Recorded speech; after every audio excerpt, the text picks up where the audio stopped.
கேரள மாநிலம் சபரிமலை ஐயப்பன் கோவிலில் நாளை மாலை மகரஜோதி நடைபெற உள்ள நிலையில் பல்வேறு கட்டுப்பாடுகள் விதிக்கப்பட்டுள்ளது.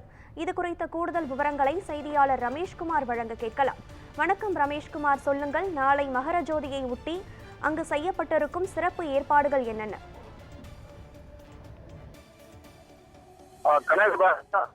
கேரள மாநிலம் சபரிமலை ஐயப்பன் கோவிலில் ஏற்கனவே மண்டல கால பூஜை என்பது 41 நாட்கள் நிறைவடைந்ததை தொடர்ந்து தற்பொழுது மகர விளக்கு பூஜைக்காக நடை என்பது கடந்த மாதம் 30ஆம் தேதி திறக்கப்பட்டு சிறப்பு பூஜைகள் என்பது நடைபெற்றுக் கொண்டிருக்கின்றன.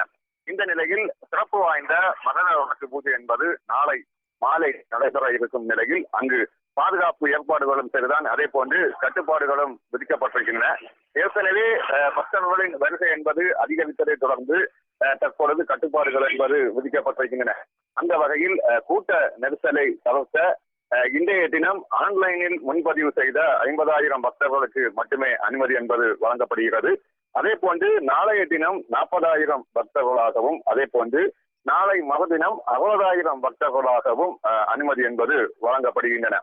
அது மட்டுமின்றி நாளை மதியம் 12 மணிக்கு மேல் பம்பையிலிருந்து சன்னிதானத்துக்கு பக்தர்களுக்கு அனுமதி என்பது வழங்கப்படவில்லை. தொடர்ச்சியாக நிலக்கல்லில் இருந்து பம்பைக்கும் காலை 10 மணி வரை மட்டும் பேருந்து இயக்கம் என்பது இருக்கிறது. அதன் பிறகு அங்கு பேருந்து இயக்கம் என்பது இல்லை.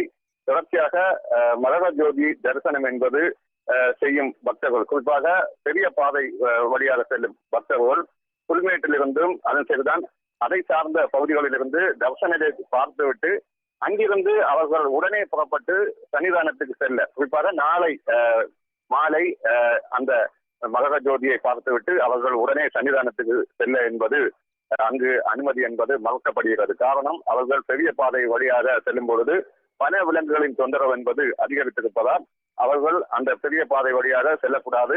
நாளை மறுதினம் காலை அவர்கள் செல்ல வேண்டும் எனவும் ஒரு உத்தரவை அங்கு விதிக்கப்பட்டிருக்கிறார். அதே போன்று மகர விளக்கு செய்ய வசதியாக பாண்டித்தாவளம் மற்றும் அருகிலுள்ள வியூ பாயிண்டுகளிலும் முகாமிடும் பக்தர்களுக்கு அங்கு இரவு அன்னதானம் என்பது வழங்க ஏற்பாடு என்பது செய்யப்பட்டிருக்கின்றன. பக்தர்களின் நெரிசலை கட்டுப்படுத்தவும், அதே போன்று பாதுகாப்பு ஏற்பாடுகளையும் அரசு என்பது தீவிரப்படுத்தப்பட்டிருக்கும் நிலையில் பக்தர்கள் நிதானமாக நின்று தரிசனம் மேற்கொள்ள ஒரு வசதி என்பது ஏற்படுத்தி கொடுக்கப்பட்டிருக்கிறது. கனகதாரா, மகரவிளக்கு ஜோதியையொட்டி நாளை சபரிமலையில் முக்கிய கட்டுப்பாடுகள் விதிக்கப்பட்டிருக்கின்றன. இது தொடர்பான விவரங்களை பதிவு செய்தமைக்கு நன்றி ரமேஷ்குமார்.